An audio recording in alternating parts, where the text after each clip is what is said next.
अब आज की क्लास में हम डिस्कस करेंगे स्टेडी स्टेट और टेम्परेचर ग्रेडियंट के बारे में।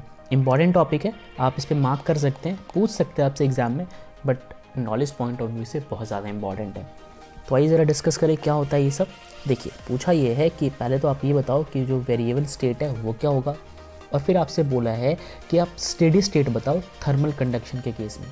तो मैं एक बार क्विकली बता दूं, थर्मल कंडक्शन का मतलब ये होता है कि सॉलिड्स के केस में, स्पेसिफिकली सॉलिड के केस में, अगर मान लो कि ये रॉड है तो हॉटर रीजन से कोल्डर रीजन तक जो हीट ट्रांसफ़र होता है, यानी कि transfer of heat from hotter region to cooler region through molecular vibration, that is all about thermal conduction. तो उसी के केस में आपसे variable state and steady state पूछा हुआ है, और साथ में आपको टेम्परेचर ग्रेडियंट भी डिफाइन करना है। ठीक है, ये बात समझ गए। चलिए सबसे पहले हम समझेंगे वेरिएबल स्टेट के बारे में। तो आपके सामने मेटल रॉड दिया है, आप इसको कंसीडर करो। ठीक है, एक हिस्सा ए मार्क कर लो, दूसरा बी मार्क कर लो।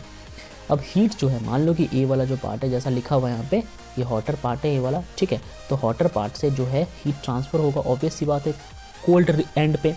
ठीक है, ओके। तो मान लिया कि जो ए पार्ट से बी तक जो है हीट जो है वो ट्रांसफ़र हो गया। ठीक है, चलो इस प्रोसेस में जो कंडक्शन हो रहा है, तो हर एक क्रॉस सेक्शन के ऊपर जो रॉड के पार्टिकल्स मौजूद है वो सब के सब हीट रिसीव करेंगे। जैसे मान लो कि इस क्रॉस सेक्शन पे, इस क्रॉस सेक्शन पे, बहुत सारे क्रॉस सेक्शन होंगे, हर एक क्रॉस सेक्शन पे जो रॉड है ना वो हीट रिसीव करेगा। ठीक है, फ्रॉम एडजेसेंट क्रॉस सेक्शन। और आपको पता है ना, मैटर ट्रांसफ़र नहीं होता, एनर्जी ट्रांसफ़र होती है।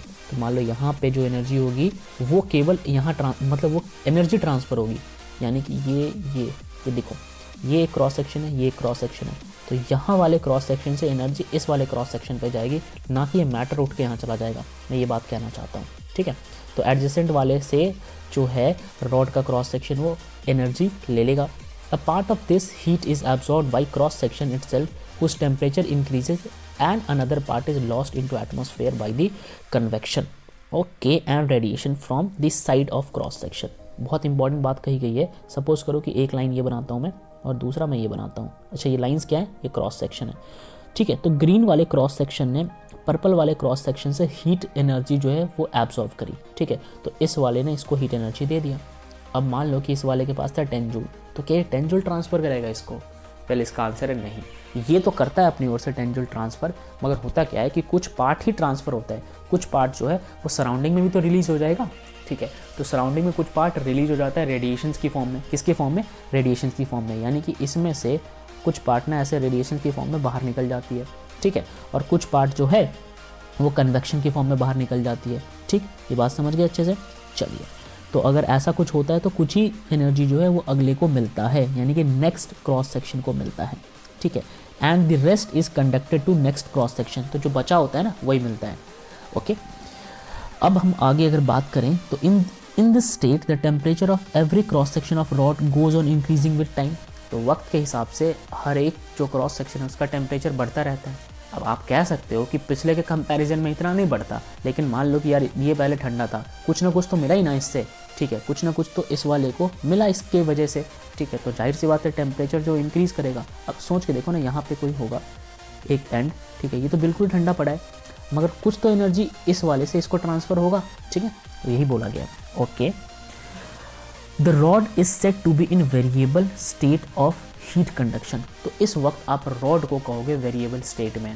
किस में है? वेरिएबल स्टेट में, हीट कंडक्शन के केस में। कि आप अभी डिटरमाइन नहीं कर सकते कि इसका जो स्टेट है वो क्या है। अभी आप कहोगे ठंडा है, लेकिन कुछ देर बाद ये ट्रांसफ़र कर देगा इधर से, ठीक है, हीट इसको, तो अभी इसका स्टेट कैसा है? वेरिएबल। ठीक, अब हम बात करेंगे स्टेडी स्टेट की। तो देखो स्टेडी स्टेट पढ़ते हैं आगे। अब हम बात करते हैं कि suppose this side of rod are covered with some insulating material. जो साइड है ना रॉड के, दोनों हिस्से को आप कवर कर दो इंसुलेटिंग मटेरियल से।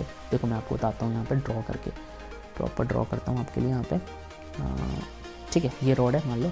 ठीक, और अब इस रॉड के साइड को कवर कर दो इंसुलेटिंग मटेरियल से। मान के चलो मैं कवर करता हूँ। ठीक है, चेंज करते हैं कलर। ठीक है, कुछ ऐसे सपोज करो। ठीक है, साइड्स को, इनफैक्ट आप ऊपर भी इमेजिन करो कि मैंने कवर कर रखा है। ठीक है, अब इमेजिन कैसे करोगे, मैं ड्रॉ कर देता हूँ आपके लिए। फाइन, यहाँ भी ऐसे। ठीक, तो आप देख लो कि मैंने ना इसको पूरी तरह से कवर कर दिया इंसुलेटिंग मटेरियल से। अब अगर इस हिस्से में ना, इस वाले हिस्से में कुछ हीट है तो वो फिर बाहर सराउंडिंग को नहीं जाने वाला। अगर मान लो इसके कई क्रॉस सेक्शन हैं, लेट्स सपोज इसके कई क्रॉस सेक्शन बनाते हैं,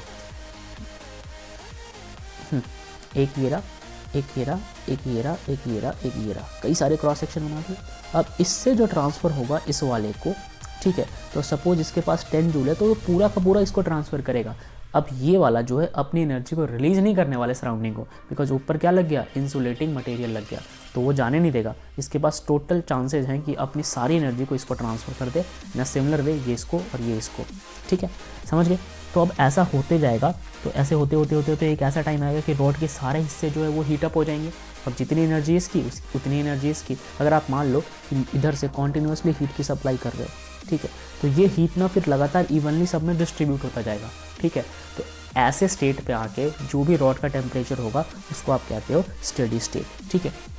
तो the state of rod when temperature of every cross section of rod became constant, जैसा कि मैंने बताया सारे क्रॉस सेक्शन का टेम्परेचर हो गया constant and there is no further absorption of heat. अब क्यों ही हीट को एब्जॉर्ब करेंगे जब सबका टेम्परेचर कांस्टेंट हो गया तो, ठीक है, किसी भी पार्ट में कोई भी हीट जो है एब्जॉर्ब नहीं होगा, तो ऐसे को आप कहते हो स्टेडी स्टेट, ठीक है। स्टेडी स्टेट के अंदर क्या क्या चीज़ें जो है वो बदल जाती है और क्या क्या चीज़ें जो है चेंज रहती है। इनडायरेक्टली आप फैक्टर्स को समझने वाले हैं स्टेडी स्टेट के अंदर। तो आइए ज़रा समझते हैं इस बात को। देखो, बोला ये गया है कि जो टेम्परेचर होता है ना अलग अलग पार्ट का, जैसे मान लो इस पार्ट का और इस पार्ट का, जाहिर सी बात है ये टेम्परेचर जो है वो तो अलग रहेगा, इसमें कोई दो राय नहीं है। ऐसा नहीं है कि इसका टेम्परेचर जो है वो इसके कंपैरिजन में बहुत ही ज़्यादा हो जाएगा, ठीक है, क्योंकि इसको कांस्टेंट हीट मिल रहा है ना और इसको ट्रांसफ़र होकर हीट मिल रहा है। But the temperature of each part remain constant, लेकिन हर एक पार्ट का जो टेम्परेचर है वो कांस्टेंट रहेगा। यानी कि अगर इसका 30 डिग्री है तो इसका 30 ही रहेगा, 40 नहीं होगा। किस केस में? स्टेडी स्टेट के केस में, ठीक है। Every transverse section of the road is an isothermal surface. अब यार ट्रांसफर सरफेस की बात करते हैं, ठीक है, ट्रांसवर्स सरफेस की बात करते हैं, तो मान लो कि ये सेक्शन ये जो है ना, ये आपको दिख रहा है, ये है इसके ट्रांसवर्स सेक्शन। अब ये सारे आइसोथर्मल सरफेस है। ये कैसा है? आइसोथर्मल। ये भी कैसा है? आइसोथर्मल, ठीक है। The temperature decreases as we move away from the hot end, और जाहिर सी बात है इस हॉट एंड से जब दूर की तरफ जाओगे तो टेम्परेचर थोड़ा डिक्रीज करेगा, ठीक है, ओके।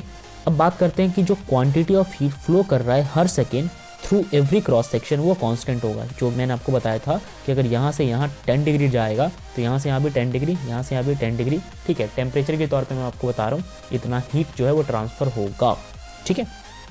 तो अब हम बात करते हैं कि the rate of change of temperature with distance in direct flow of heat is called temperature gradient, ठीक है। जो rate of change of temperature आया ना, कि जो टेम्परेचर में चेंज आ रहा है वो किस रेट से चेंज आ रहा है, ठीक, डिस्टेंस के हिसाब से, उसी को कहते हैं टेम्परेचर ग्रेडियंट। अब ये बात तो जायज़ है कि यहाँ से यहाँ तक टेम्परेचर में चेंज आएगा, यहाँ से यहाँ तक आप देखोगे तो टेम्परेचर में चेंज आएगा, बट चेंज इसलिए आया कि हीट फ्लो किया। तो सवाल है कि किस रेट से हीट फ्लो कर रहा है, that is all about your potential gradient. और जो हीट फ्लो कर रहा है वो डिस्टेंस के बेस पे फ्लो कर रहा है, ठीक है। अब आपको पता है कि किसी भी चीज़ को डिस्टेंस से डिवाइड कर देते हो तो जाहिर सी बात है ग्रेडियंट बन के आता है, ठीक। तो यहाँ पे हम बात कर रहे हैं टेम्परेचर ग्रेडियंट की। तो जो टेम्परेचर ग्रेडियंट है, अगर आप T1 और T2 जो है वो टेम्परेचर मान लो दो आइसोथर्मल सरफेस का जिसका डिस्टेंस है x। सपोज करो अगर आपको मैं पिक्टोरियल व्यू दिखा सकूँ पिछले डायग्राम में, ठीक है, ये जो है ये T2 है और ये T1 है, ठीक है, और इनके बीच का जो गैप है, डिस्टेंस है वो x है। तो जाहिर सी बात है T2 का टेम्परेचर कम होगा और T1 का ज़्यादा होगा क्योंकि हॉट एंड है। तो इनके बीच का अगर डिफरेंस निकालना हो तो आप कैसे निकालोगे इनके बीच का डिफरेंस? इनके बीच का डिफरेंस निकालोगे T1 minus T2। T1 hotter था, हॉटर में से कूलर को माइनस कर दो, और अगर आप उसको हाइट से डिवाइड कर देते हो, ठीक है, तो बन के आता है आपका टेम्परेचर ग्रेडियंट। क्या बनता है? टेम्परेचर ग्रेडियंट, ठीक है। तो ये था हमारा टेम्परेचर ग्रेडियंट।